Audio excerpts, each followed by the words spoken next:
예수님을 만난 사람들이 참 많습니다. 그 많은 사람들을 우리가 한 사람씩 지금 살펴보고 있는데, 오늘은 이제 한 백부장이 예수님을 만난 이 사건을 좀 보도록 하겠습니다. 마태복음과 누가복음 이 두 군데에 기록이 되어 있는데, 이 누가복음이 좀 더 구체적으로 기록이 되어 있어요. 그래서 이제 누가복음을 우리가 보도록 하겠는데, 오늘 이 말씀을 우리가 제대로 이해하기 위해서는 9절 말씀을 먼저 보셔야 됩니다. 7장 9절 한번 보십시오.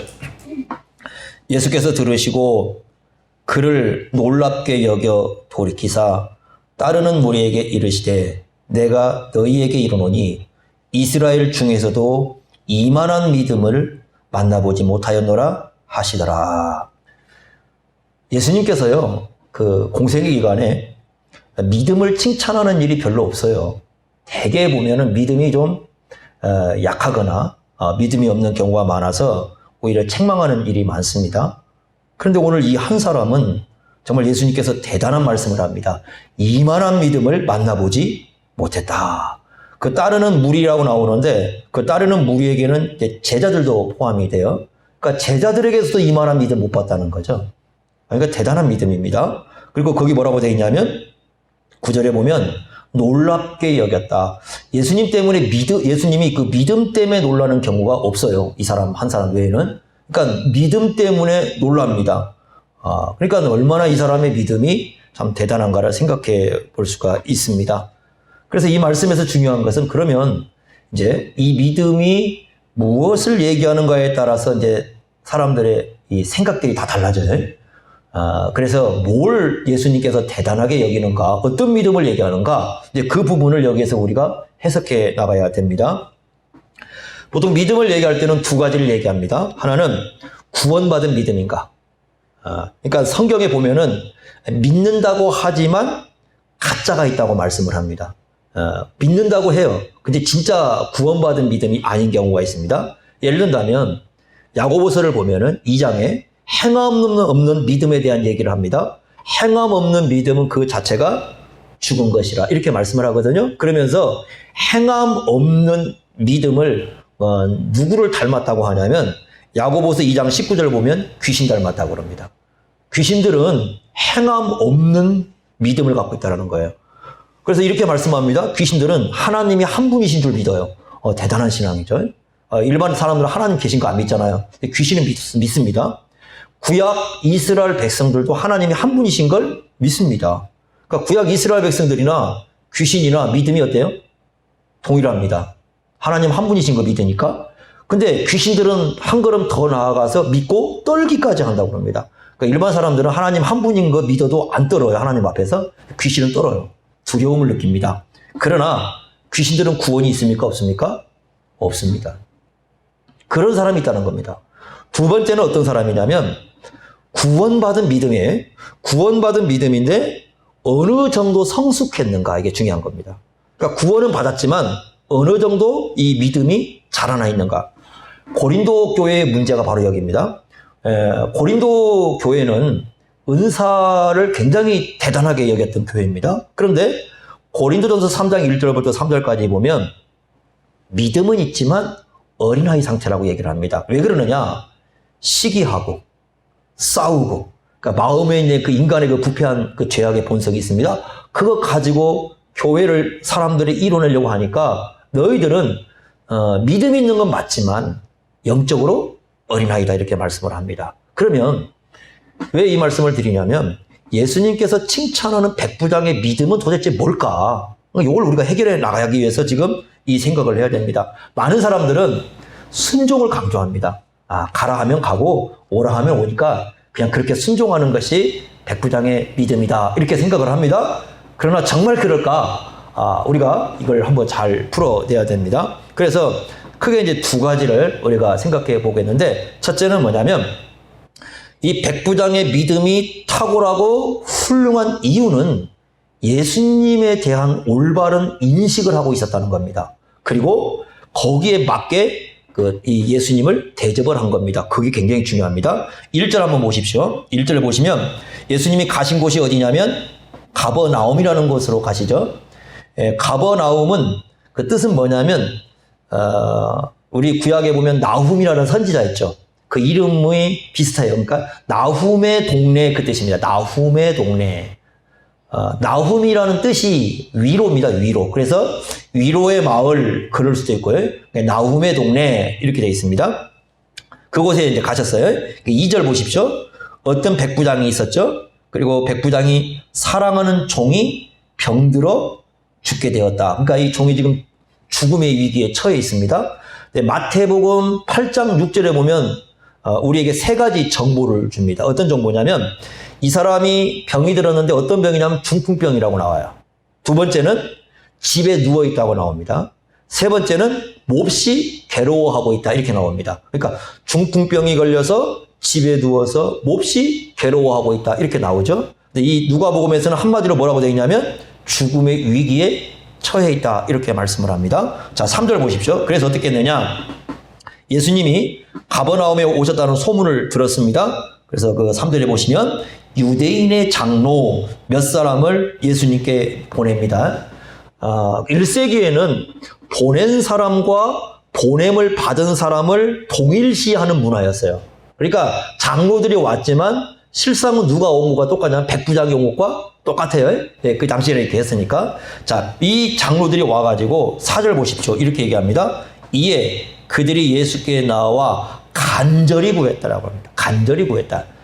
이 말은 무슨 뜻이냐면 이 유대인의 장로들이 억지로 와서 구한 게 아니라 자기들 일처럼 진짜 자기들이 겪은 일처럼 이 구했다 이렇게 얘기를 하는 거죠. 그러니까 이 장로들은 백부장에 대해서 굉장히 호의적이라는 사실을 어느 정도 생각해 볼 수가 있습니다. 그리고 이제 5절에 보십시오. 백부장에 대한 얘기를 이렇게 합니다. 그가 우리 민족을, 여기 민족은 유대 민족이죠. 우리 민족을 사랑하고 또한 우리를 위하여 회당을 지었다. 그러니까 우리 민족을 사랑하는 증거가 뭘 지어준 거냐면 회당을 지어준 걸 얘기를 합니다. 회당을 지어줬다. 회당은 안식일마다, 그 이스라엘 유대인들은 안식일을 지킵니다. 우리는 주일을 지키지만 안식일마다 이 사람들이 모여가지고 예배를 드리는 곳입니다. 그래서 성경을 읽고 가르치고 기도하고 이게 지금 회당입니다. 가버나움에 몇 개의 회당이 있었는지는 잘 몰라요. 주 70년에 그 예루살렘이 멸망할 때에 그 탈무드 중에 예루살렘 탈무드라는 게 있어요. 그 예루살렘 탈무드에 보면 팔레스타인에 480개 정도의 회당이 있었다고 그래요. 480개 정도에. 그러면 이제 가버나움에는 몇 개가 있는지 모르지만 지금 가면 이 백부장이 지어 주었다는 회당이라고 해놓은 게 있어요. 실제 그것인지는 몰라요. 그렇게 그냥 해놓은 겁니다. 실제 그런지는 모릅니다. 그런데 회당을 지어줄 정도면 굉장히 돈이 많은 사람입니다. 돈이 많은 백부장이고 유대인에 대해서 호의적인 반응을 보이고 있다는 것을 알 수가 있습니다. 자, 그래서 이 얘기를 듣고 이제 예수님이 함께 가십니다. 그런데 6절 보시면 백부장이 가만히 생각해 보니까 이건 아닌 것 같아요. 그래서 다시 누굴 보냐면 벗들을 보내면 자기 친구들을 불러가지고 친구들을 예수님께 보내어서 얘기를 합니다. 그러니까 어떤 얘기를 할 것인가도 미리 다 알려줬어요. 친구들에게. 그러면 알려줘가지고 하는데 그게 한번 보십시오. 6절 한번 보십시오. 이렇게 얘기합니다.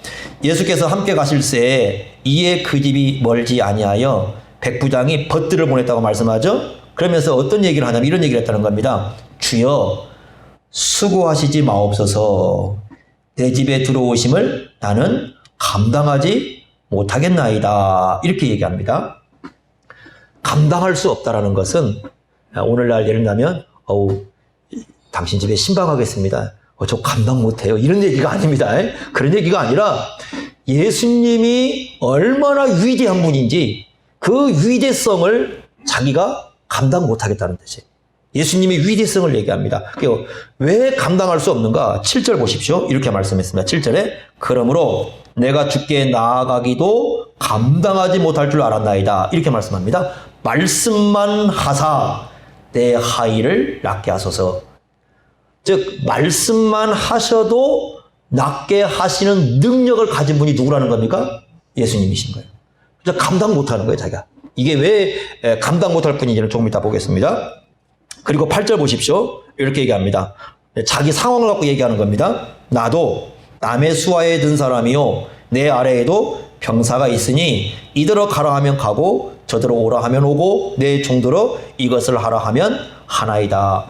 그럼 백부장은 위에 상관이 있겠죠?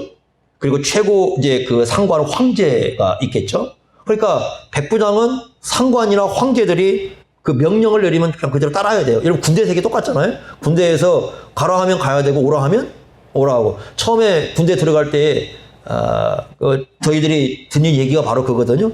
너희들은 이제 하라면 하라는 대로 해야 된다는 거죠. 예? 이걸 얘기를 합니다. 그리고 자기 밑에 이제 그 밑에 이제 병사가 있으니까 그 병사도 자기가 하라고 하면 하고 하지 말라고 하면 안 하고 가라 하면 가야 되고 오라 하면 오고 이렇게 될 거 아니겠습니까? 이제 그 상황을 놓고 지금 이 얘기를 지금 하고 있습니다. 그런데 내용을 보면 예수님은 그보다 훨씬 위대한 분입니다. 자, 우리가 이제 이 내용이 정말 이렇게 전개가 되고 있습니다. 그러면 그가 생각하는 예수님이 어떤 분인가를 한번 생각해 보시기 바랍니다. 자, 아까 2절에 뭐라고 되어 있냐면 백부장이 종을 사랑했다고 나오죠. 그리고 종은 무슨 병이 들었습니까? 중풍병을 들었습니다. 그러면 사랑하는 종이었기 때문에 여러분 이럴 수 있죠. 백부장이 그 당시에 우리가 말하면 좀 뛰어난 의사들은 다 초청해 봤을 겁니다. 중풍병을 고칠 수 있다고 생각하는 의사들은 다 초청해 봤을 거예요. 못 고친 거죠. 그 다음에 그 당시에 약은 좋은 약은 다 써봤을 거예요. 그 약도 소용이 없는 거죠. 그럴 가능성이 높아요. 왜 그러냐면 회당까지 지어줄 만큼 돈이 많은 분이니까 얼마든지 그럴 수 있는 분입니다. 그런데 그렇게 할 수 없는 거죠. 그런데 이 사람이 생각할 때 예수님은 어떤 분이냐? 바로 의사도 안 되고 약도 안 되는 그 병을 낫게 하실 수 있는 유일한 분이라는 거죠. 여기까지는 우리가 그럴 수 있는 분이구나 이렇게 생각할 수 있어요. 그런데 7절 뭐라고 합니까? 어떻게 하면 나을 수 있다고요? 말씀만 하셔도 나을 수 있는 분이에요. 이게 충분합니다. 말씀만 하셔도 병을 낫게 하실 수 있는 분이다. 여러분, 이거 황제가 못합니다. 황제가 아무리 권세가 높아도 아픈 사람을 놓고 질병, 그 병 나가라 해서 질병이 나가는 거야? 아니잖아요. 여러분, 그 황제라 해도 자기에게 죽음이 왔습니다. 그럼 죽음이 오면 야, 죽음 물러가라. 물리칠 수 없습니다. 어떤 사람도 질병을 놓고 죽음을 놓고 그걸 물리칠 수는 없어요. 그런데 예수님은 어떤 분이냐? 단지 뭐만 해도 말씀만 하셔도 그걸 물러낼 수 있는 분이란 말이죠. 그렇다고 한다면 백부장이 생각한 예수님은 어떤 분이냐? 말씀만 하셔도 질병을 몰아낼 수 있는 분이라면 하나님밖에 없어요. 하나님밖에 없어요. 그러니까 백부장이 인식한 예수님은 어떤 분이냐면 하나님이십니다. 자, 지금 백부장 앞에 있는 유대인은 어떤 사람이에요? 유대인이 일단 유대 사람이에요. 그냥 사람입니다. 예수님이 사람이고 유대인입니다.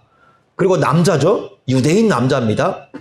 그런데 그분을 하나님이라고 부르고 있는 겁니다. 누가요? 백부장이. 그리고 하나님으로만 부를 뿐만 아니라 거기에 맞는 태도도 이게 나타내고 있어요. 그 6절, 7절 뭐라고 해요? 저는 감당할 수가 없어요. 왜? 하나님이시니까요. 요즘은요, 여러분 그렇지 않습니까? 요즘은 그 사람들 보면은 직장에 가면 직장 상사가 하는 얘기는 잘 들어요. 그죠? 무서워하고 막. 교회 오면 예수님이 말씀하는 것은 별로 이렇게 안 들으려고 그래. 막 이게 직장 상사가 이거 예를 들면 나와. 안 나올 수가 없고 나가죠. 교회에서 나와. 안 나가기 싫은데 이럴 수도 있고요. 얼마든지 그럴 수 있어요. 그러니까 요즘은 예수님을 직장 상사만큼도 대하지 못하는 거죠. 그런데 백부장은 아닙니다. 뭐라고 합니까? 집에 감히 감당할 수 없는 그분입니다. 합당한 태도도 취하고 있는 것을 볼 수가 있습니다. 자, 어떻게 백부장이 이런 신앙을 갖게 되었을까? 이 점이 굉장히 중요하죠. 로마에는 군단이라는 게 있습니다. 군단. 군대 조직인데 군단은 6,000명의 군인들이 있습니다. 그리고 한 개의 군단에는 60개의 소대가 있습니다. 그럼 한 개 소대에는 거의 한 100여 명 정도의 군인이 있습니다. 그걸 백인 부대라고 부르는데 백부장이라는 말은 무슨 뜻이냐? 바로 백인 부대의 장이다. 그런 뜻이에요. 그러니까 이 백부장은 로마에서는 상당히 중요한 그 소대 그 병력을 이끄는 그런 장교입니다. 군인들을 실제로 훈련시키고 날마다 무기를 점검하는 사람이 백부장입니다. 전쟁에 나가면 군대를 실제적으로 지휘하는 사람이 백부장입니다. 그래서 이 백부장을 로마에서는 로마의 군인의 꽃이다 이렇게 불러요. 군인의 꽃이다. 그리고 가장 군인다운 사람으로 얘기를 합니다. 좀 거칠고 엄격합니다. 유대인들은 어떻습니까? 지금 현재 유대인들은 로마라는 관계를 한번 생각해 보십시오. 로마와 유대인의 관계입니다. 유대인들은 로마의 속국입니다. 지금 식민지 백성이에요. 주전 63년에 폼페이우스라는 사람이 있습니다. 이게 삼두 정치라는 거 여러분 아마 들어봤을지 모르겠어요. 소위 말해 그 로마에서 삼두 정치를 했던 이 폼페이우스가 주전 63년에 예루살렘을 점령합니다.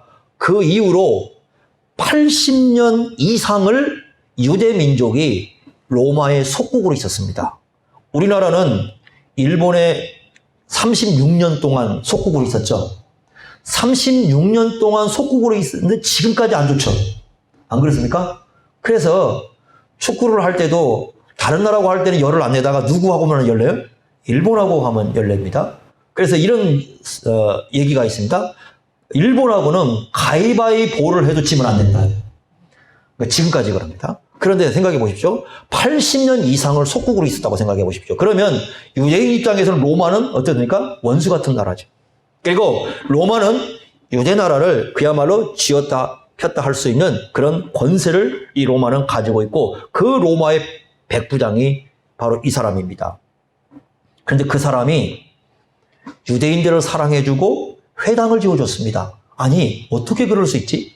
식민지 백성인데 어떻게 그 사람들에게 회당을 지어줄 수 있고 유대인을 사랑했을까? 이 점이 굉장히 중요하겠죠. 성경엔 언급되지 않습니다. 그러나 이 사람이 이제 생각하고 있는 하나님에 대한 인식을 생각해 보면 이제 우리가 이해를 할 수 있습니다. 어떤 이해를 할 수 있느냐? 이 사람은 구약 성경을 접했던 사람입니다. 구약 성경을 읽은 사람이라고 볼 수 있죠. 돈이 많기 때문에 회당을 지어줄 정도로 돈이 많기 때문에 두루마리 책을 샀을 거예요. 여러분 구약 책은요 우리처럼 이렇게 안 돼 있고 두루마리로 되어 있습니다. 이게 돌돌 말려 있어요. 이 값이 굉장히 비쌉니다. 두루마리가. 왜냐하면 이 구약은 두루마리로 되어 있는데 그걸 전부 다 이 수기기로 하거든요. 손으로 다 써야 됩니다. 굉장히 비쌉니다. 그래서 보통 그 유대인들은 이 성경을 갖고 있지 못합니다. 가질 수가 없어요. 비싸서. 그리고 우리가 이제 우리 식대로 이제 구약이 39권이잖아요. 39권이라고 한다면 39개의 두루마리가 있어요. 우리는 성경이 한 권에 그렇게 다 이렇게 돼 있지 않습니까? 근데 그 사람들은 창세기는 창세기 책이 따로 있습니다. 이렇게 두루마리가 돌돌 말려가지고요. 그 다음에 출애굽기는 출애굽기가 있고. 그러니까 만약에 39권이 있다면 이 백부장이 몇 개 정도의 두루마리를 샀는지 우리가 알 수는 없어요. 몇 개 정도 가지고. 아마 39권을 다 가지고 있다고 말을 못할 것 같아요. 왜냐하면 39권을 정말로 다 사려면 엄청난 돈이 필요합니다.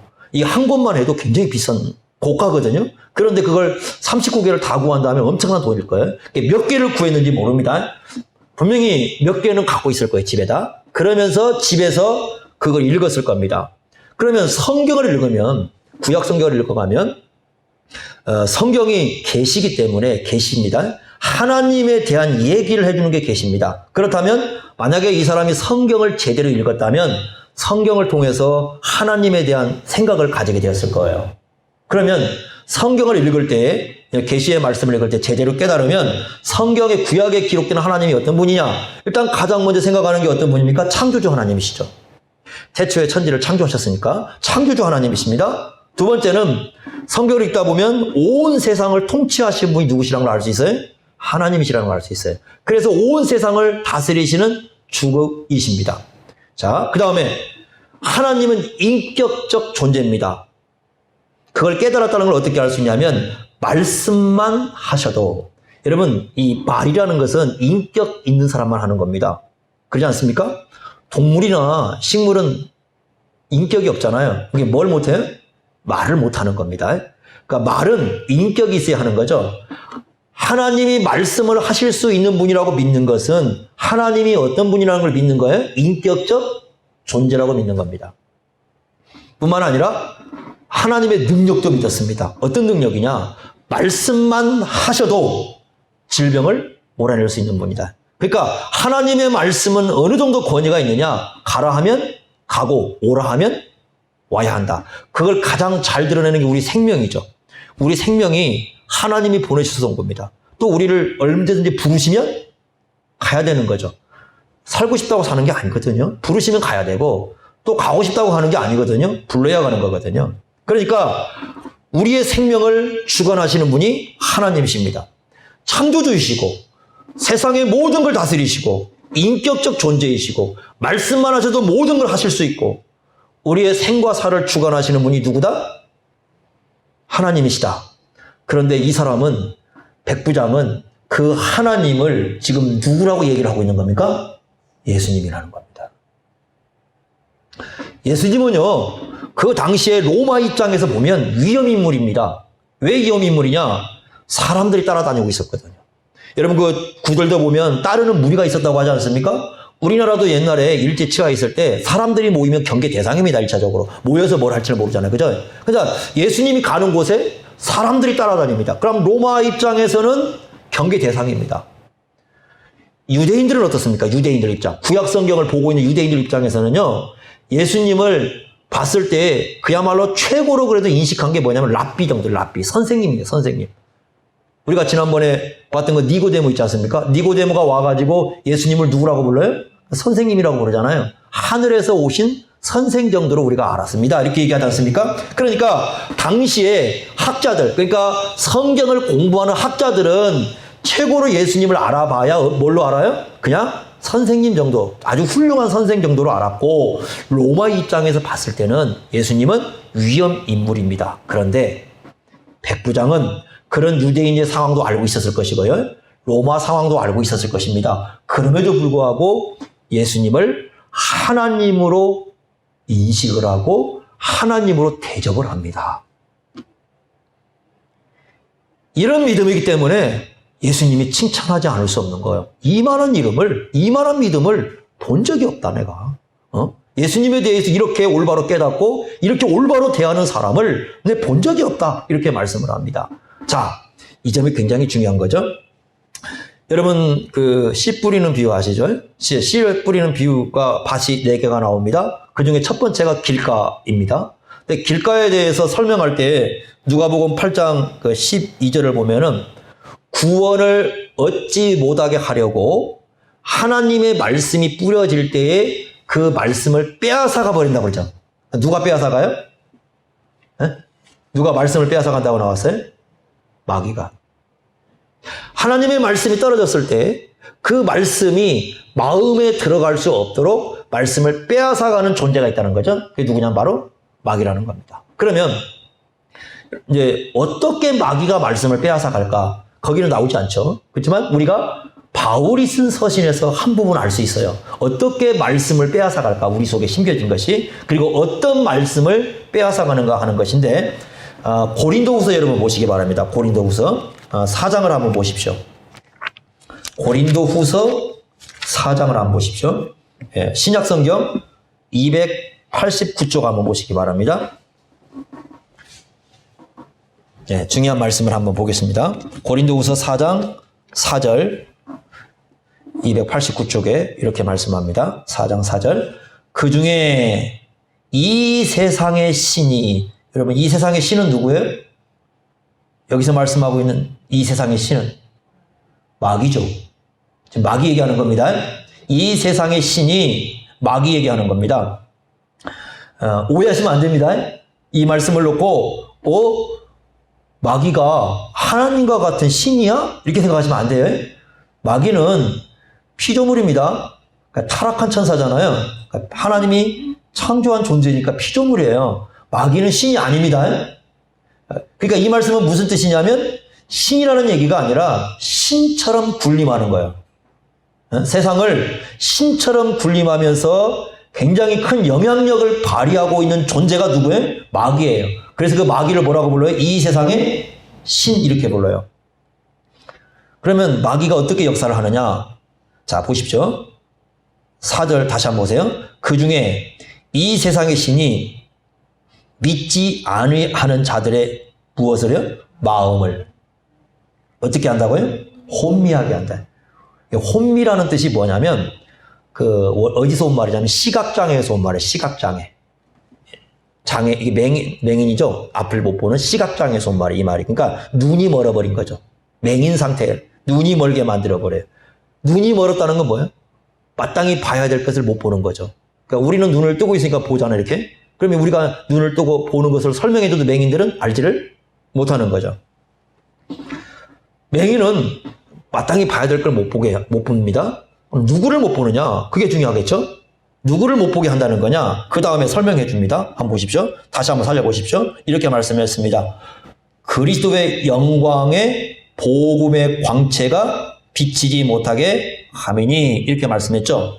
이 말씀은 두 가지 해석을 가능합니다. 하나는 뭐냐면 영광이라는 말이 어디에 붙느냐에 따른데 복음을 영광스럽다고 해석할 수도 있어요. 그런데 이 말씀은 그런 것 같지는 않아요. 이 말씀은 복음을 영광스럽다고 하기보다는 그리스도에게 붙어요. 그래서 그리스도를 영광스럽다고 하는 거예요. 그러니까 이렇게 설명하면 됩니다. 복음은 뭐냐? 예수님의 영광을 드러내는 거예요. 예수님의 영광스러움을 드러내는 것이 복음입니다. 요한복음 1장 14절에 이 말씀을 했어요. 말씀이 육신이 되어 우리 가운데 거하심에 우리가 그의 영광을 보니. 그러니까 예수님 자신이 영광스럽다는 거죠. 자, 그리스도의 영광을 본다. 그럼 그게 무슨 뜻일까 하는 거죠? 우리가 예수님의 영광을 보는 방법이 뭘까? 그 다음에 설명해 줍니다. 이렇게 말씀했습니다. 그리스도는 누구시라고요? 하나님의 형상이라. 이걸 올바로 깨닫는 사람이 예수님의 영광을 보는 사람인 거예요. 그럼 이 말이 무슨 뜻일까 하는 거죠? 여러분 창세기 1장에 보면 1장 26절 27절에 사람을 뭐라고 부르면 하나님의 형상이라고 불렀죠. 그죠? 자, 사람을 하나님의 형상으로 창조했었다고 했을 때는 그걸 우리가 뭐라고 부르냐면 유사성의 형상이라고 불러요. 유사성의 형상. 그러니까 유사성이라는 건 뭐냐면 닮은 꼴이라 해요. 우리를 누굴 닮도록 만들었어요? 하나님을 닮도록 만들었어요. 사람이 하나님의 형상이라는 말은 사람은 하나님을 닮은 꼴로 만들었다는 거죠. 그러면 예수님이 하나님의 형상이라는 말은 무슨 뜻이냐? 이제 골로새서 1장 15절 16절에 설명을 해줍니다.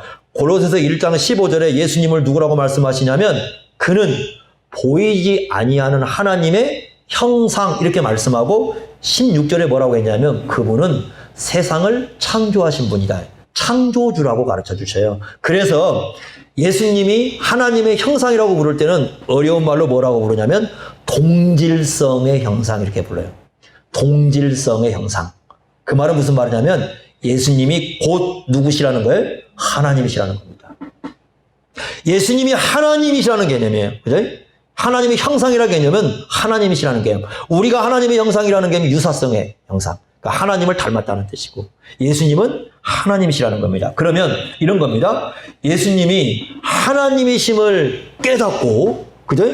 이게 예수님의 영광스러움이에요. 하나님이심을 깨닫고 예수님을 영접하고 예수님을 예배하고 예수님께 순종하는 것 이걸 누가 못하게 한다고요? 사탄이 못하게 해요. 사탄은 지극히 싫어합니다. 그러니까 사탄이 가장 싫어하는 게 뭐냐면 우리가 예수님이 누군 걸 깨달은 거예요? 하나님이심을 깨닫는 거예요. 그리고 하나님이심을 깨닫고 그분에게 우리가 예배하고 그분의 말씀을 따라 사는 것을 사탄은 가장 싫어합니다.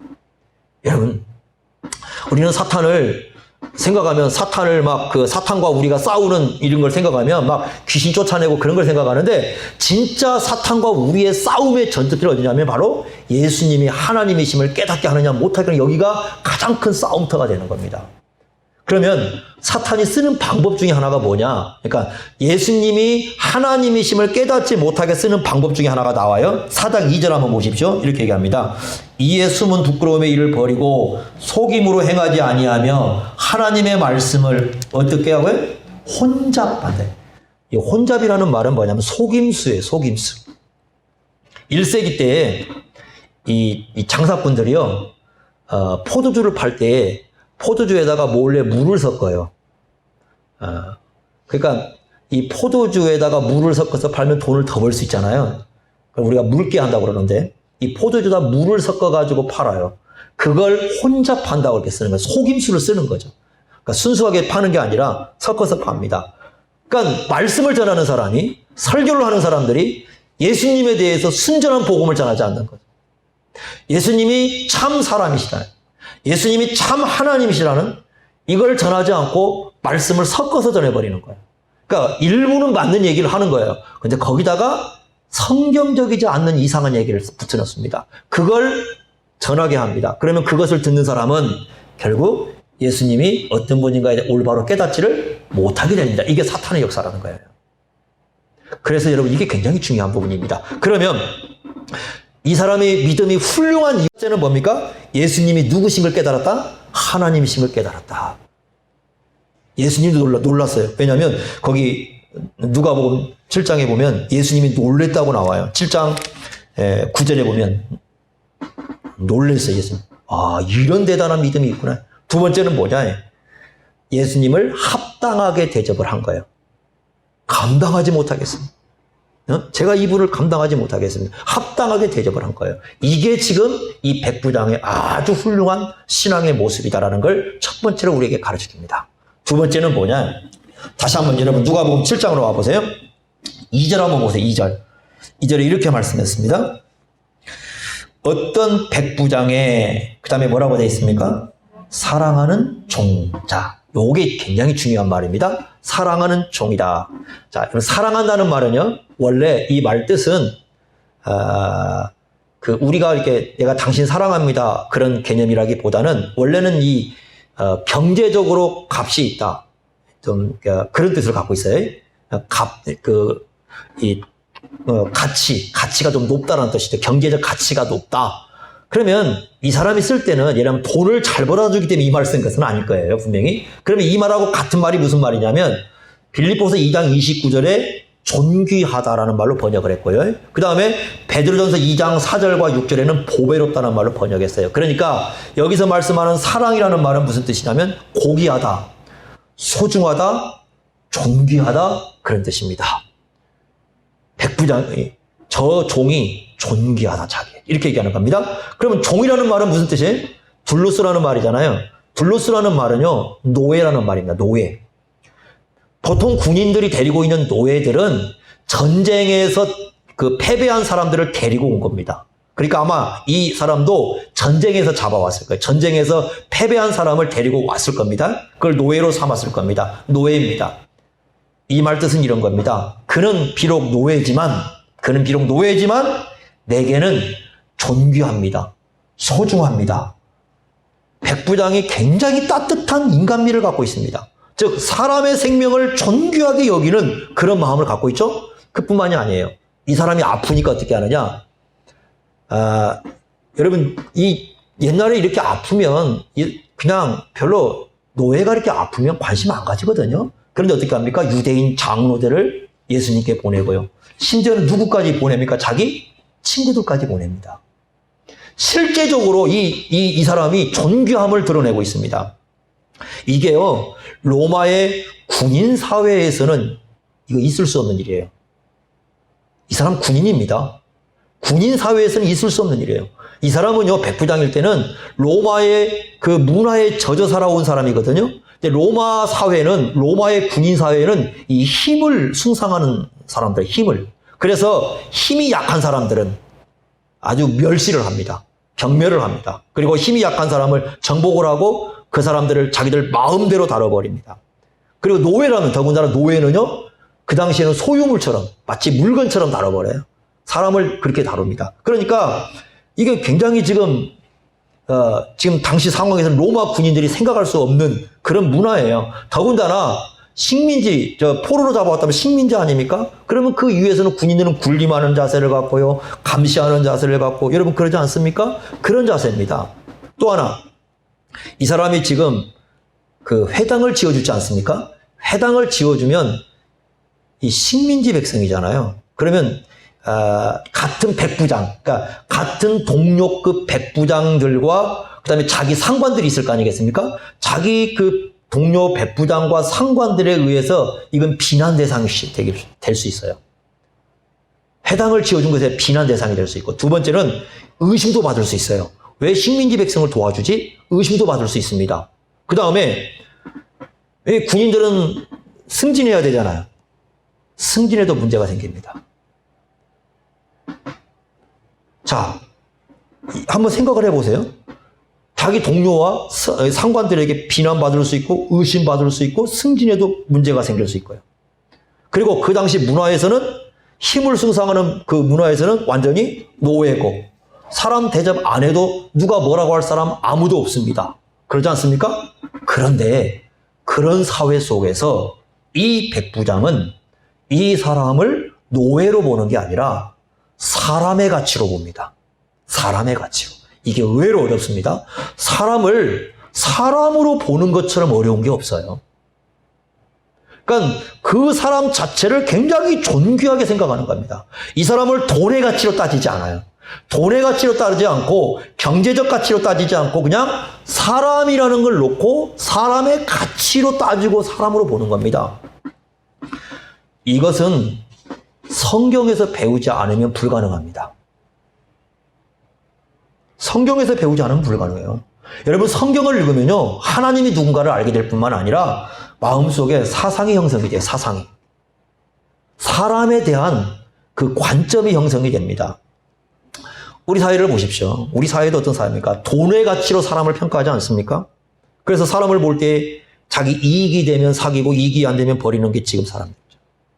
진화론자들은 절대 사람을 사람의 가치를 못 대합니다. 왜요? 동물에서 사람으로 진화했기 때문에 이 사람들은 사람은 동물처럼 얼마든지 취급할 수 있습니다. 그런데 성경은 처음부터 사람이 사람이에요. 그리고 뭐라고 가르치느냐? 아까 얘기한 것처럼 사람이 하나님의 형상이라고 가르쳐요. 뿐만 아니라 믿는 사람은 이렇게 가르칩니다. 그리스도께서 위하여 죽으신 형제라고 가르칩니다. 그 관점으로 보는 겁니다. 교회가 타락하면 세상이요 이 죄에 깊이 물들어 버리고 교회도 타락하면 어떻게 되느냐? 사람을 사람의 가치로 대하지 않습니다. 심지어는 신앙도 돈으로 봐요. 그래서 돈이 있는 사람은 교회가 대접하고 돈이 없는 사람은 무시해버립니다. 심지어는 사회적 지위로 평가합니다. 사회적 지위가 높으면 대단하게 여기고 사회적 지위가 낮으면 그냥 낮게 평가를 해버립니다. 이게 교회가 타락했을 때 나오는 현상이죠. 여러분 중세가 문제가 된 게 중세가 타락한 사회 아닙니까? 타락했을 때 중세에서 성행했던 게 뭐예요? 성직 매매입니다. 돈을 주고받으면서 직분을 앉혀놓은 겁니다. 좋은 직분을 돈을 주고 하는 겁니다. 그게 성직 매매거든요. 타락한 사회는 사람도 돈으로 봅니다. 세상은 어차피 그렇습니다. 세상은 사람을 볼 때 배경을 다 따집니다. 돈이 있고 없고 따집니다. 돈이 있는 사람 대접받고 없으면 대접받지 못하습니다. 요즘은 가정도 그러잖아요. 너무 타락하다 보니까 집에서도 돈이 있는 부모라면 대접받고 돈이 없으면 멸시당하죠. 이런 사회로 지금 가버렸습니다. 그런데 백부장은 그런 사회 속에서도 진정한 사랑을 드러냅니다. 사랑이 두 가지로 나왔어요. 하나는 어떻습니까? 예수님이 하나님이신 걸 깨닫고 올바로 대하는 거죠. 사람에 대해서 어떻습니까? 사람을 사람으로 보고 올바로 대하는 거죠. 이게 바로 무슨 뜻인 줄 아십니까? 고린도전 13장에 이렇게 말씀했습니다. 사랑은 무례하지 않고. 그러니까 무례하지 않는다는 말은 예의를 지킨다는 건데 예의를 지킨다는 것은 하나님은 하나님으로 경외하고 사람은 사람의 가치로 대랑을. 그게 바로 핵심에 뭐가 있는 거예요? 사랑이라는 게 있는 겁니다. 그러니까 예수님 보실 때에 이 사랑을 품고 있는 백부장은 대단한 사람인 거예요. 그 당시의 문화나 그 당시의 어떤 그 사회 속에서 이루어 볼 수 없는 그러한 고귀한 사랑을 하나님을 섬기는 사람만이 가질 수 있는 그 소중한 사랑을 이 사람 마음속에 품고 있는 겁니다. 그래서 신앙이라는 건 그렇습니다. 좋은 신앙이라는 것은 열심을 가지고 막 뛰어다니고 막 열심을 드러내고 막 그것을 좋은 신앙이라고 얘기하지 않고요. 예수님이 말씀하고 있는 정말 대단한 신앙은 두 가지입니다. 첫째는 예수님이 하나님이신 걸 깨닫고 그리고 올바르게 합당하게 우리 예수님을 대접하는 겁니다.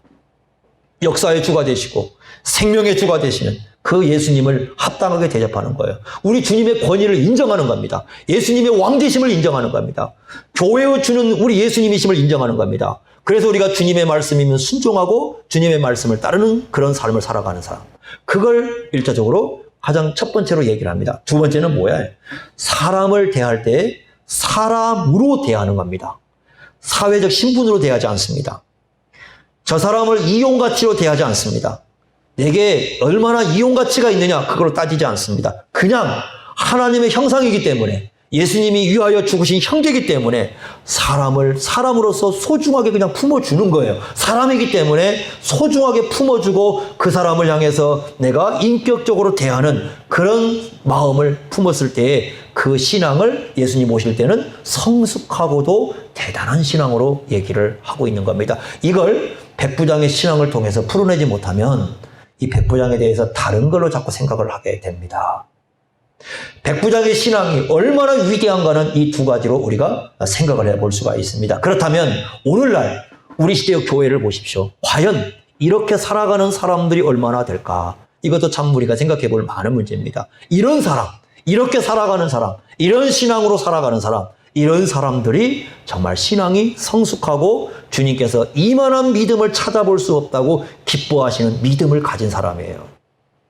그래서 우리가 신앙생활을 정말 성숙하게 하기 위해서는 예수님에 대해서는 하나님이심을 고백하면서 합당한 대접을 해야 되고, 우리가 성도들끼리 서로 대하고 믿지 않는 사람을 대할 때조차도 사람을 사람으로 보고 사람의 가치로 대하는 겁니다. 세상에 가지는 배경과 이 세상에서 가지고 있는 어떤 가치로서 사람을 대하는 게 아니라 하나님과의 관계에서 사람으로 보고 사람으로 대할 때, 그것이 하나님을 사랑하는 신앙에서 나왔을 때 그런 신앙을 성숙한 신앙이라고 하는 겁니다. 우리가 그런 신앙을 품고 이 세상에서 살아가야 됩니다. 지금 이 시대가 교회도 무너지고 있고 세상도 무너지고 있습니다.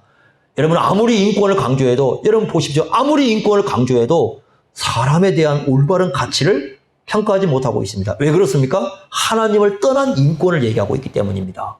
그러나 올바른 인권은 바로 하나님의 눈으로 사람을 바라보는 겁니다. 예수님의 눈으로 사람을 바라보는 겁니다. 그래야 우리가 올바른 인권도 세워갈 수가 있습니다. 꼭 기억하시고 이러한 마음으로서 여러분 서로를 대하는 그러한 삶을 이 땅에서 살아갈 수 있기를 바랍니다. 기도하겠습니다. 하나님 아버지, 오늘 주신 말씀 감사합니다. 백부장을 통해서 참으로 위대하고도 고귀한 믿음이 무엇인가를 배울 수 있었나이다. 우리 예수님을 올바로 깨닫고 합당한 대접을 하고, 또한 사람을 사람으로서 올바르게 깨닫고 사람의 가치를 인정해주는 그러한 삶을 사는 것이 주님께서 기뻐한 신앙임을 말씀해 주십니다. 이러한 사랑을 품고서 이 세상에서 저희들이 살아갈 수 있도록 인도하여 주옵소서. 예수님의 이름으로 기도하옵나이다. 아멘.